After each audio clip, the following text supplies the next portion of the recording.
Survey number 209 જે તાંદલજાનો છે, જે હિન્દુની જમીન હતી, એટલે આ લોકો એક ષડયંત્ર રચીને ત્યાં મુસ્લિમ બાંધકામ કરી રહ્યા છે. એટલે એનું એક તમને એક અસાધારણની પરમિશન કેવી રીતે લીધી છે કહું તમને કે હિન્દુની જમીન હતી, એક ભાગીદારી પેઢી બનાવી જે સ્ટાર કરીને નામ સ્ટાર વેન્ચર કરીને ભાગીદારી પેઢી બનાવી. એની અંદર હિન્દુ પાર્ટનર હતા, જે આગળ તમે કહેવામાં આવ્યું કે પૂર્વ ભાજપના કોર્પોરેટરના ભાઈઓ છે એની અંદર.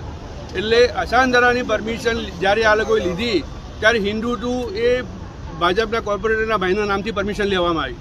એ વખતે જે મુસ્લિમ પાર્ટનરો હતા એ લોકોના નામ બતાવવામાં આવ્યા નથી.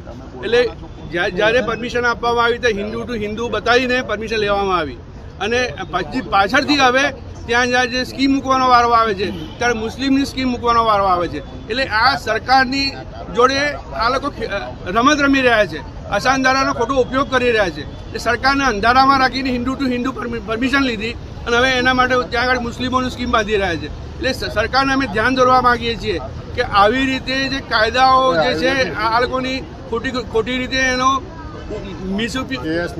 ખોટી રીતે એનો ઉપયોગ થઈ રહ્યો છે. એટલે અમારી માંગણી આજે અમે કલેક્ટર સાહેબને કહેવા આવ્યા છીએ કે આ ખોટી રીતે જે અસાધારણની પરમિશન લીધી છે એ પરમિશન રદ કરવામાં આવે અને આ જમીન સીઝ સરકાર કરવામાં આવે. કાયદાનું કડકથી પાલન જરૂરી છે, કેમ કે આ એક મને એવું લાગે છે કે આ ધીરે ધીરે હિન્દુઓની જમીન ઉપર લેન્ડ જેહાદ જેવું થઈ રહ્યું છે, જેની અંદર ઘણા બધા હિન્દુ પણ પોતાના ફક્ત પૈસા ખાતર શાંતિનો માહોલ જે છે એને દોરવી રહ્યા છે.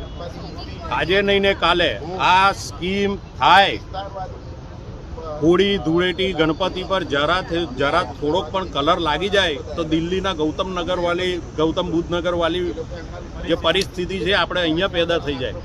આપણે એવી કોઈ પણ પરિસ્થિતિ ભવિષ્યમાં થાય એવી કોઈ ઈચ્છા નથી. એટલે આપણે શાંતિનો માહોલ જાળવવાનો છે. બીજું, કાયદાનું પ્રોપર રીતે પાલન થાય, જેની અમારે સરકારને નમ્ર વિનંતી છે. અશાંત ધારાનો અમલ થતો નથી અને કલેક્ટરે કોઈ જાતની તપાસ કરી હોય એવું અમને લાગતું નથી. એક વ્યક્તિ છે કે જે હિન્દુ છે અને એના ભાગીદારો મુસ્લિમ છે, તો એને કેવી રીતે વેચવા આપી દીધી? કોણે સહી કરી? શું છે આમાં આખો મામલો? અમને તો હમણાં ખબર પડી કે જ્યારે સાફ સફાઈ કરાવવામાં આવી કે આ લોકો તો મુસ્લિમો છે. અમારી સેફટી માટે કોણ?